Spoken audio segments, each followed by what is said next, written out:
Kitchen. இன்றைக்கி நம்ம கிச்சனில் சூப்பரான புதினா சட்னி எப்படி பண்ணுறதுன்னு பார்க்கலாம்.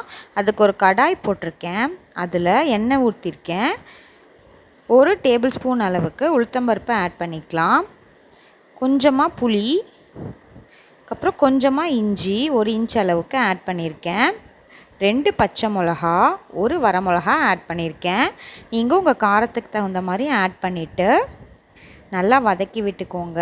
மிளகா நல்லா பொரியணும், பச்சை மிளகா. அதே மாதிரி நம்மளோட பருப்பு நல்லா செவக்கணும். இப்போ நான் அரைக்கட்டு புதினா அலம்பி வச்சுருக்கேன், அதை ஆட் பண்ணிக்கலாம். இப்போ இது நல்லா வதக்கிக்கலாம். நல்லா சுருளணும் நம்மளோட புதினா, அது வரைக்கும் நல்லா வதக்கிக்கோங்க. இந்த அளவுக்கு சுண்டுறதுக்கப்புறமா ஒரு அரை கப் அளவுக்கு ஃப்ரெஷ்ஷான தேங்காய் எடுத்து வச்சுருக்கேன், அதையும் ஆட் பண்ணிவிட்டு அடுப்பை ஆஃப் பண்ணிடுங்க. அந்த சூட்லேயே தேங்காய் நல்லா வதங்கிரும். இப்போது நம்ம சட்னிக்கு தேவையான அளவு கல்லுப்பு ஆட் பண்ணிக்கலாம். இது நல்லா ஆறுனதுக்கப்புறமா நம்ம இதை நல்லா அரைச்சிக்கலாம்.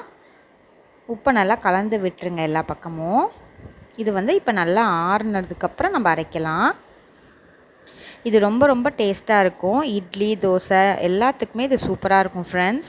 கடைசியாக பார்த்திங்கன்னா நான் 1 டேபிள் ஸ்பூன் அளவுக்கு பொட்டுக்கடலை ஆட் பண்ணியிருக்கேன். இது ஆப்ஷனல் தான்.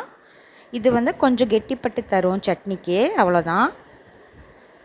இப்போ இதை மிக்ஸி ஜாருக்கு ட்ரான்ஸ்ஃபர் பண்ணிக்கலாம். இப்போ இது நல்லா ஆறிடுச்சு. தண்ணி ஊற்றி நல்லா நம்ம நைஸ் பேஸ்ட்டாக அரைச்சிட்டு வந்துடலாம். ரவா தோசைக்கு கூட இது சூப்பராக இருக்கும் ஃப்ரெண்ட்ஸ். அவ்வளோதான். இதுக்கு ஒரு தாளிப்பு கொடுத்துடலாம். தாளிக்கிற பாண்ட்லி போட்டிருக்கேன், அதில் 1 டீஸ்பூன் அளவுக்கு குக்கிங் ஆயில் ஆட் பண்ணியிருக்கேன்.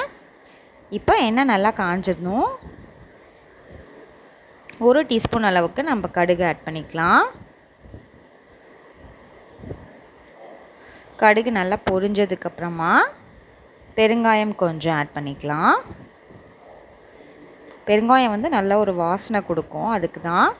இப்போ அடுப்பு ஆஃப் பண்ணிவிட்டு அதை நம்ம சட்னியில் ஆட் பண்ணிக்கலாம். அவ்வளோதான் ஃப்ரெண்ட்ஸ், சூப்பரான சிம்பிள் புதினா சட்னி டேஸ்ட்டாக எப்படி பண்ணுறதுன்னு பார்த்துருக்கோம். ட்ரை பண்ணி பாருங்கள். பார்த்துட்டு கமெண்ட்ஸை ஷேர் பண்ணுங்கள். தேங்க்யூ.